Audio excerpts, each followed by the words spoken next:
Ahora le vamos a dar la palabra a un referente histórico, integrante del Grupo de Reflexión Rural, Jorge Rulli.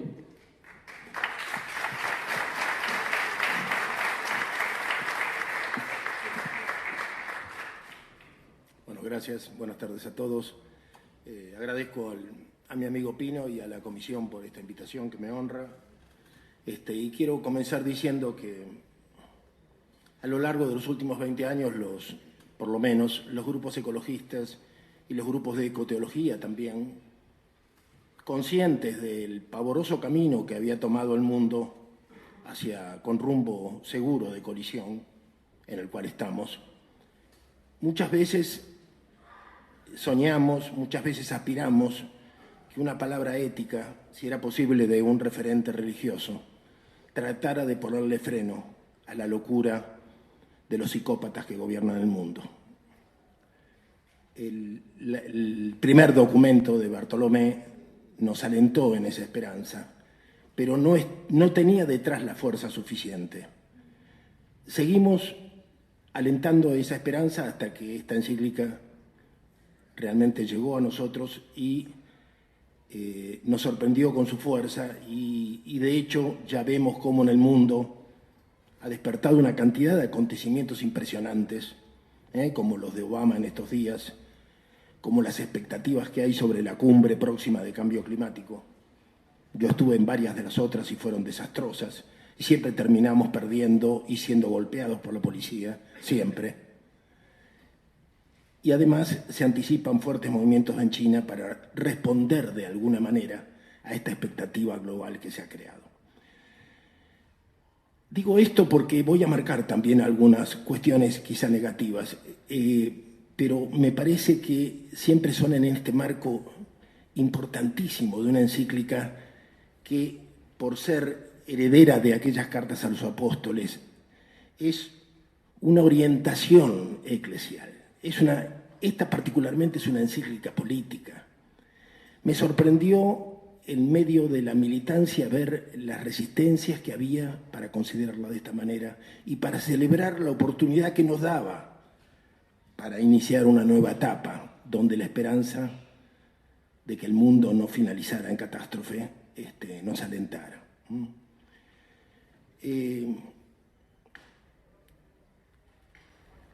Este tema,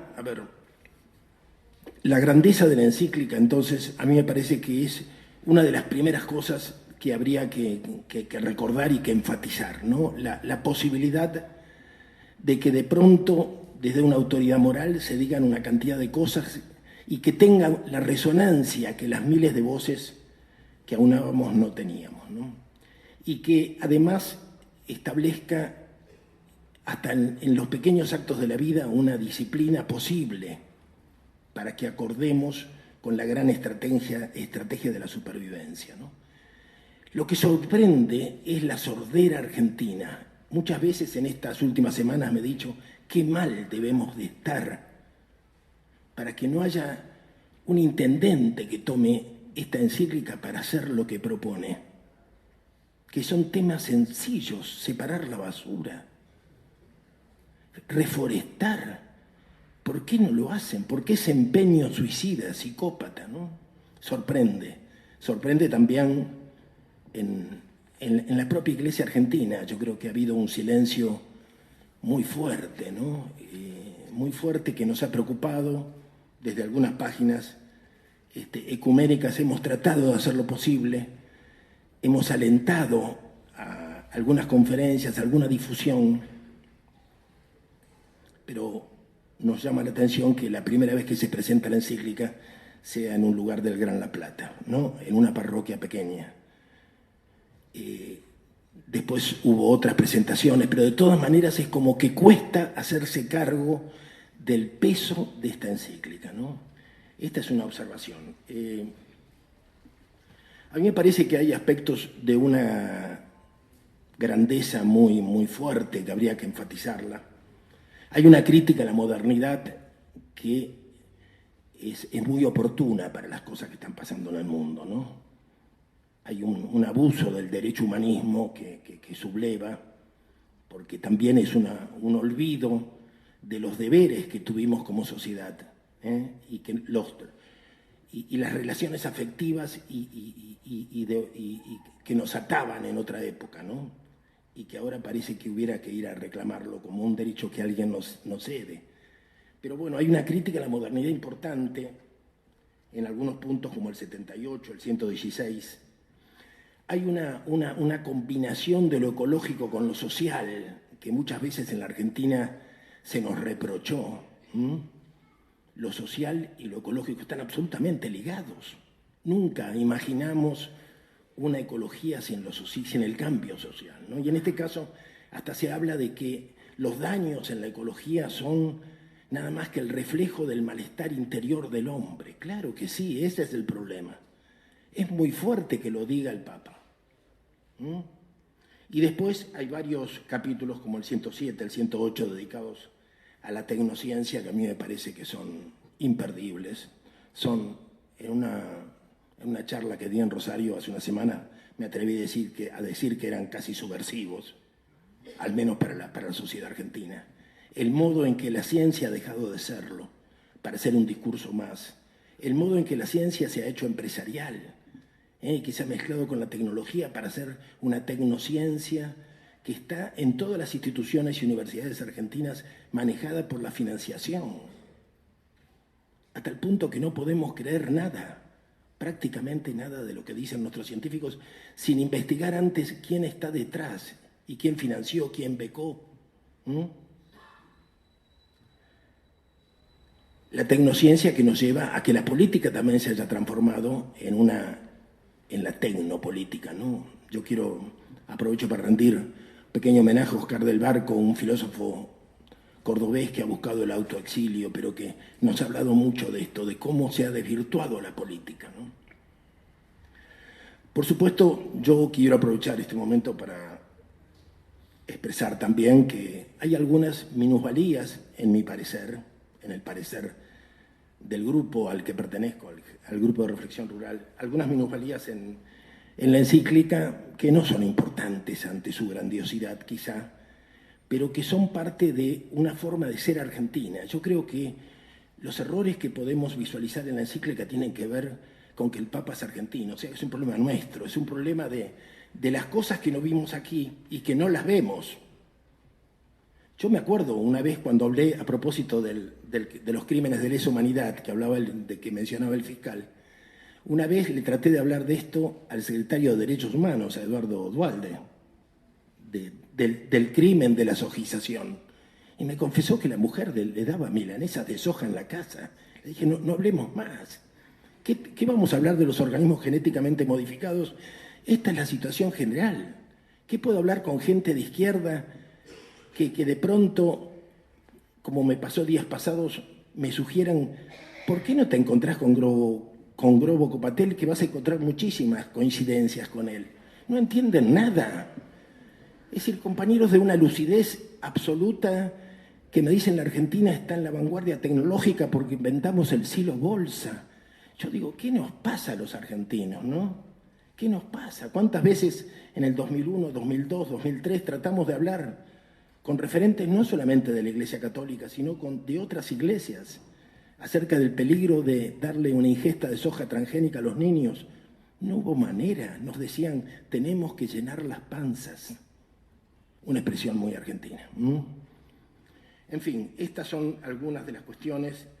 En el caso de los organismos genéticamente modificados hay un punto dedicado al tema. Me parece que podría haber sido más generoso. Yo veo ¿cómo diría? La acción solapado, la acción de Monseñor Sánchez Orondo, que hace muchos años que trabaja a favor de los transgénicos y de algunas empresas. Lo digo con razones porque hemos tratado de participar en algunos concilios al respecto en años anteriores, se rechazó nuestra presencia. Lo mismo pasó en Campana, Zárate, cuando se hizo un encuentro también convocado desde el Vaticano hace algunos años a favor de las plantas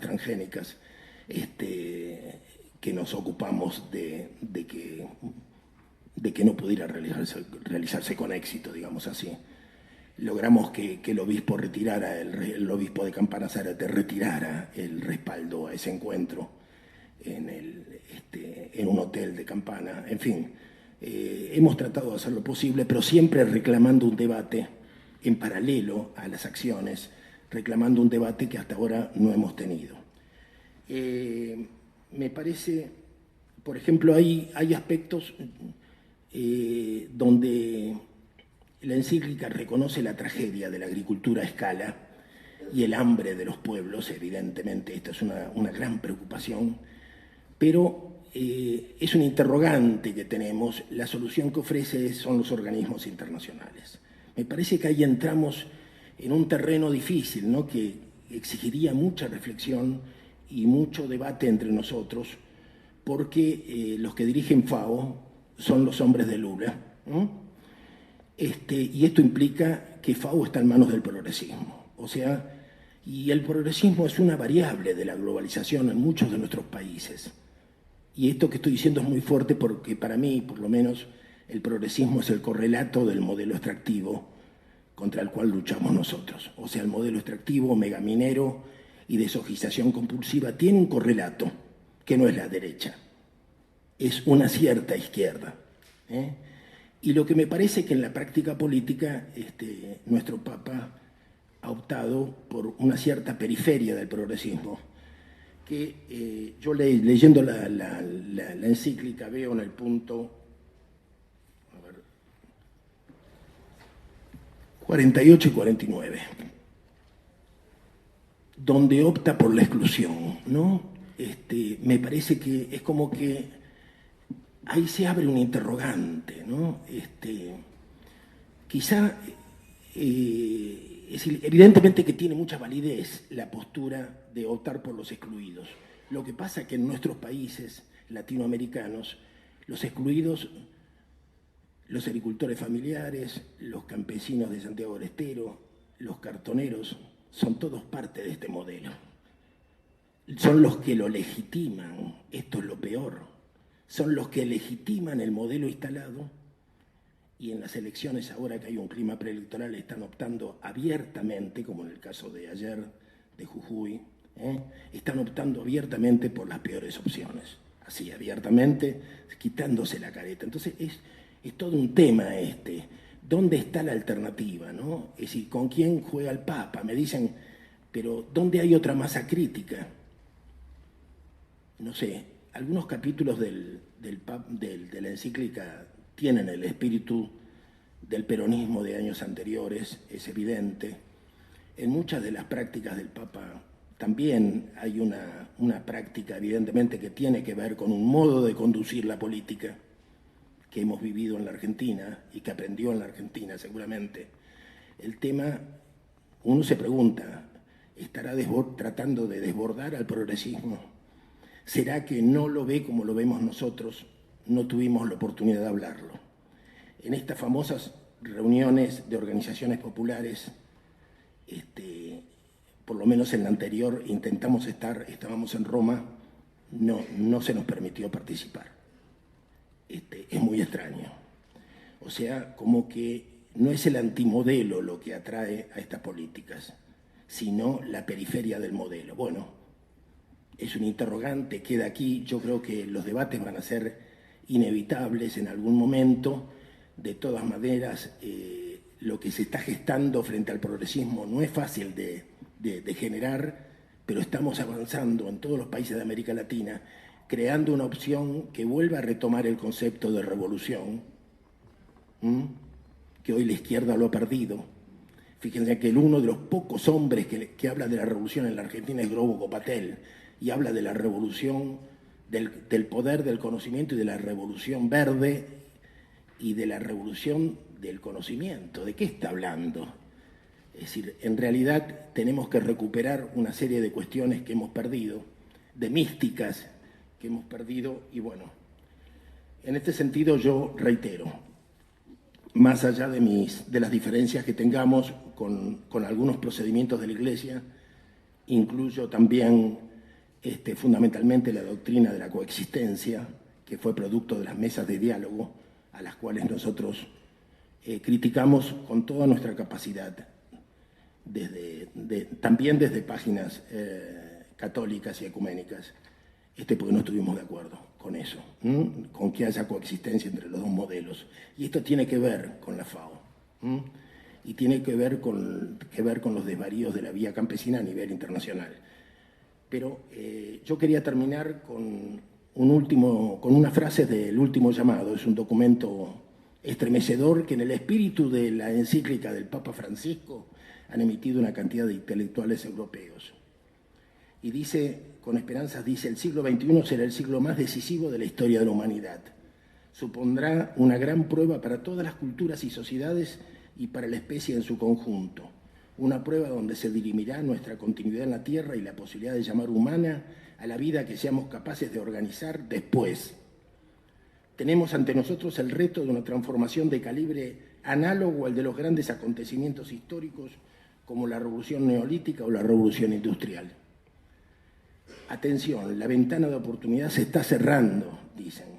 Es cierto que hay muchos movimientos de resistencia alrededor del mundo en pro de la justicia ambiental, pero lo sumo, tenemos un lustro para sentar un debate amplio y transversal sobre los límites del crecimiento y para construir democráticamente alternativas ecológicas y energéticas que sean a la vez rigurosas y viables.